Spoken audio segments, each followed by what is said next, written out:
At a vast compound located 24 kilometers south of Harbin, China, physicians dressed in white coats carried out procedures that had nothing to do with healing. From 1936 to 1945, Unit 731, formerly titled the Unit for the Prevention and Water Supply of the Quantum Army, served as a center where systematic torture was concealed beneath the label of scientific study.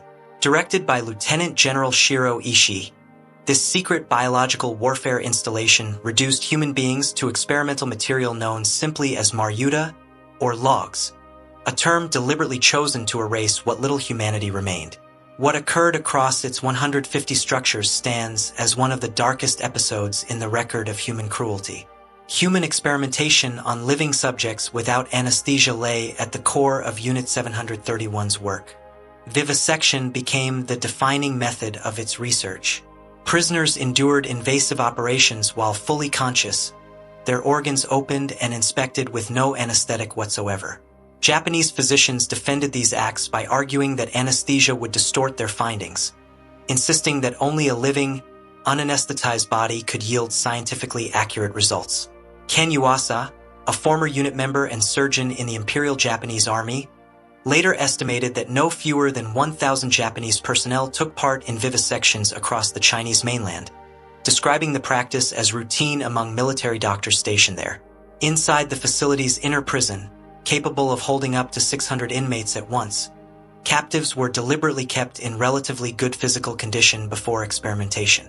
They were fed rice, meat, and fish to ensure their bodies remained suitable for data collection. When selected, they were escorted through underground passageways to the laboratories. Some had their limbs amputated and reattached to the opposite sides of their bodies. Others underwent the surgical removal of their stomachs, with their esophagus directly connected to their intestines. Pregnant women were subjected to invasive procedures to examine how various diseases affected developing fetuses. One former medical assistant recalled his first vivisection in an interview with the New York Times, describing how a prisoner intentionally infected with plague screamed in agony as the operation began. None of the detainees sent to Unit 731 survived their captivity. Freezing experiments were also conducted to determine the limits of human endurance. Army engineer Hisato Yoshimura became particularly focused on hypothermia research.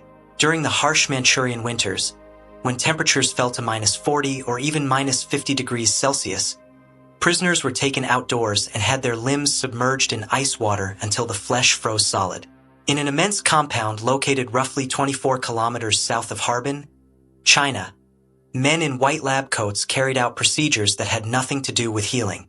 From 1936 to 1945, Unit 731, formerly titled the Unit for the Prevention and Water Supply of the Guangdong Army, became a center for organized torture masquerading as scientific inquiry. Led by Lieutenant General Shiro Ishii, this secret biological warfare installation reduced human beings to test material, labeling them Maruta, or logs, a word deliberately chosen to erase the last traces of their humanity. What occurred inside its 150 structures ranks among the darkest episodes ever recorded in human history. At the core of Unit 731's work was experimentation on living people without anesthesia. Vivisection defined the unit's methodology. Prisoners were cut open while fully conscious, their internal organs exposed and examined with no pain relief of any kind.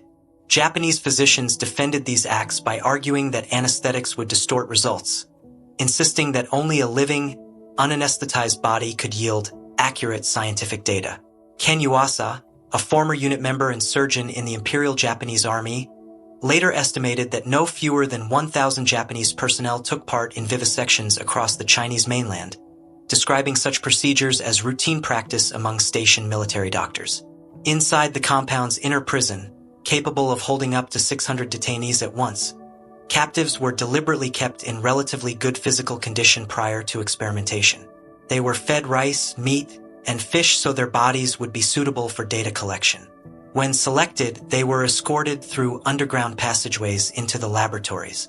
Some prisoners had arms or legs amputated and reattached to the opposite sides of their bodies. Others had their stomachs surgically removed, with their esophagus directly connected to the intestines. Pregnant women were subjected to invasive procedures designed to observe how diseases affected unborn children. One former medical assistant recalled his first vivisection in an interview with the New York Times, describing how a prisoner intentionally infected with plague screamed in unbearable pain as the operation began. Not a single prisoner sent to Unit 731 survived. Another branch of experimentation focused on freezing the human body to determine the limits of survival. Army engineer Hisato Yoshimura specialized in hypothermia research. During Manchurian winters, with temperatures plunging to -40 or even 50 degrees Celsius, prisoners were taken outdoors and had their limbs submerged in ice water until the flesh froze solid. Witnesses later stated that when these frozen limbs were struck with a tool, they made a sound like wooden planks. Yoshimura then experimented with different methods of rewarming. Some limbs were plunged into scalding water, others exposed to open flames, while some victims were left untreated overnight to measure how long it took for their own blood to thaw the frozen tissue. His experiments included infants as young as 3 days old. Fellow unit members referred to him as a scientific devil. Despite this, Yoshimura went on to become a professor at Kyoto Prefectural University and, in 1978, was awarded the Order of the Rising Sun for his supposed contributions to environmental adaptation science. The crimes of Unit 731 were not confined to laboratory walls. Between 1940 and 1942, the Japanese military carried out at least 12 large-scale biological warfare field tests and launched biological attacks on Chinese cities using plague, cholera, anthrax, and typhus. On October 27, 1940, Japanese aircraft flew low over Ningbo, scattering plague-infected fleas mixed with wheat and cotton across the city streets. By early December, the resulting outbreak had killed 106 people. In Changde in 1948, similar attacks caused roughly 10,000 casualties. The deadliest assault occurred in Yunnan province in May 1942, when cholera attacks killed an estimated 210,000 civilians. Overall, historians estimate that Japan's biological warfare program directly caused between 200,000 and 500,000 deaths. In 1942, a field test backfired, infecting more than 1,000 Japanese soldiers with cholera. Following this incident, Unit 731 redirected its efforts toward developing delivery systems that were more controllable. After Japan's surrender in August 1945, Shiro Ishii and his team destroyed incriminating evidence and released thousands of plague-infected rats into the countryside, triggering epidemics that persisted for years. When U.S. occupation forces uncovered the activities of Unit 731, a deliberate choice was made, one that ensured justice would never be served.